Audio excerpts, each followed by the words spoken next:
Catet nih tips parenting dari Dokter Aisyah. Didik anak juga gitu. Kalau satunya negur anak, satunya diam dulu gitu. Iya. Nggak usah dua-duanya negur. Betul. Satu namanya ada istilah kita patching up, menambal. Good cop, bad cop ceritanya. Iya, kayak gitu kan.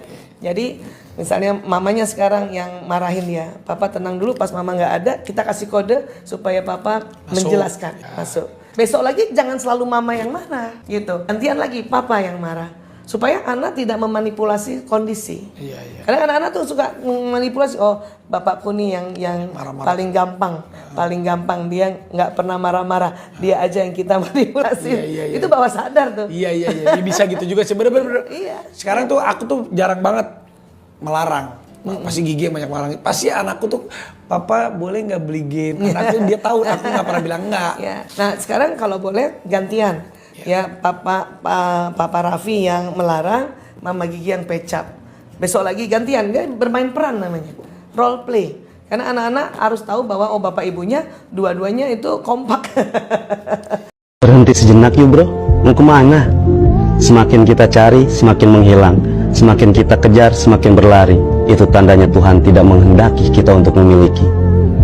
Kegagalan bukan salah kita. Setidaknya kita sudah mencoba. Dan biarkan semesta yang bekerja. Sekarang mulailah berterima kasih sama diri sendiri atas pencapaian sampai saat ini, dan kita masih bertahan sampai detik ini. Sesekali bercermin dan kasih senyum untuk diri kita sendiri, karena sejatinya kita sering memberikan senyum palsu untuk orang lain.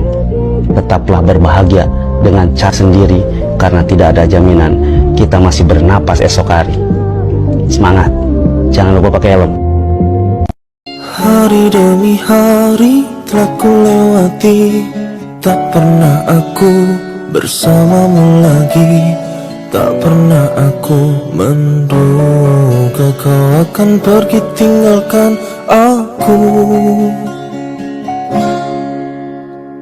Jauh kau pergi tinggalkan diriku, sepi hati ini membunuhku. Ku coba untuk cari penggantimu, namun tak ada yang sepertimu. Rindu, aku sangat rindu kamu. Terasa saja kau masih ada di dekatku. Tak mudah aku melupakan dirimu di saat aku terbangun dari tidurku. Rindu, aku sangat rindu kamu.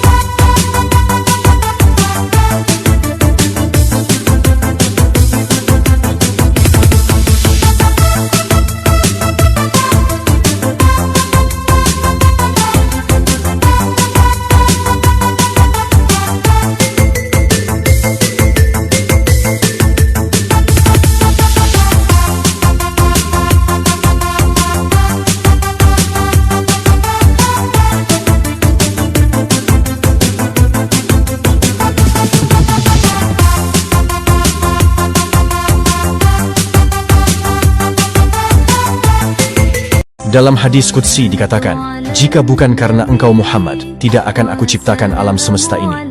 Allah Azza wa Jalla berfirman di hadapan Rasulullah, kalau bukan karena engkau ya Muhammad, maka tidak akan kuciptakan langit bumi beserta isinya, wahai Muhammad.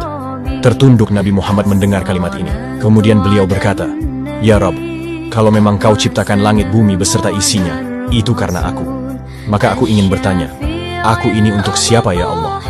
Allah menjawab, engkau kuciptakan khusus untuk menjadi kekasihku. Wahai Muhammad, sekarang aku, Allah, bertanya kepadamu, aku ini untuk siapa ya Muhammad? Aku, Allah, untuk siapa? Tertunduk Nabi Muhammad tidak bisa menjawab. Maka Allah berkata, kalau kau ingin tahu aku ini untuk siapa wahai Muhammad, dengarkan baik-baik dan sampaikan kepada semua umatmu, wahai Muhammad. Ana liman yusholi alaik ya Muhammad. Aku, Allah, ini untuk semua umatmu yang lidahnya basah bersolawat kepadamu, wahai Muhammad. Janganlah menjauhi saudara kandungmu karena baik buruknya dan miskin ataupun kaya. Ada saatnya nanti kita butuh mereka. Yang namanya tali sedarah itu tidak ada putusnya. Walaupun ikatan adik dan kakak terkadang erat, terkadang longgar. Tapi ingatlah, ada sosok seorang ibu yang ingin melihat anaknya tetap akur semasa hidupnya. Seandainya cacing ini semua di dunia dimusnahkan, semua cacing di dunia dimusnahkan, manusia itu tidak akan lebih dari sebulan hidup, punah. Baru cacing. Yang kedua, dia serangga. Serangga fungsinya semua serangga diteliti. Kalau semua serangga di dunia ini dimusnahkan, manusia itu hidup tidak sampai 2 bulan, punah. Tapi kalau dibalik, kalau di bumi ini manusia yang dimusnahkan, alam baik-baik saja. Artinya apa? Jadi siapa yang numpang di bumi? Kalian pernah nggak sakit lutut saat turun gunung? Nah, saya pernah selama 6 bulan setiap turun gunung itu pasti sakit. Dan bisa sembuh dengan 3 cara ini. Nah, yang pertama adalah pelajari cara turun yang benar. Karena ternyata saat turun gunung itu lutut kita lebih beresiko kena cedera dibandingkan dengan saat kita naik. Jadi harusnya saat turun gunung kaki kita tidak diluruskan, tapi sedikit ditekuk. Dan kalau bisa gunakan 2 trekking pole untuk membagi beban dari lutut ke tangan. Yang kedua, latih otot kaki kita dengan beberapa gerakan seperti squat dan beberapa gerakan lainnya. Dan yang terakhir adalah jaga asupan nutrisi kita. Jangan sampai kita latihan berat dan malah cedera karena kurang asupan. Salah satunya kita bisa menggunakan suplemen khusus untuk lutut dan persendian agar tetap sehat. Nah, salah satu suplemen yang bagus yaitu Carticare. Kita bisa minum ini sehari sekali dan kalian bisa dapatkan ini di e-commerce atau di Instagram resminya. Nah, kebetulan saya punya voucher diskonnya, tapi sayang sekali vouchernya terbatas. Jadi silahkan cek di deskripsi. Nah, dulu saya sempat takut teman-teman. Takut nggak bisa naik gunung lagi, takut nggak bisa lihat sunrise lagi, takut nggak bisa lihat sunset lagi di gunung. Jadi sebaiknya kita jaga lutut kita agar tetap sehat. Nah, tahu nggak fakta menyakitkan menjadi laki-laki? Laki-laki itu harus bisa memberi agar bisa dicintai. Kalau laki-laki miskin, tidak punya pekerjaan, tampang pas-pasan, sudah pasti akan ditinggalkan. Tidak ada alasan apa-apa lagi untuk dicintai.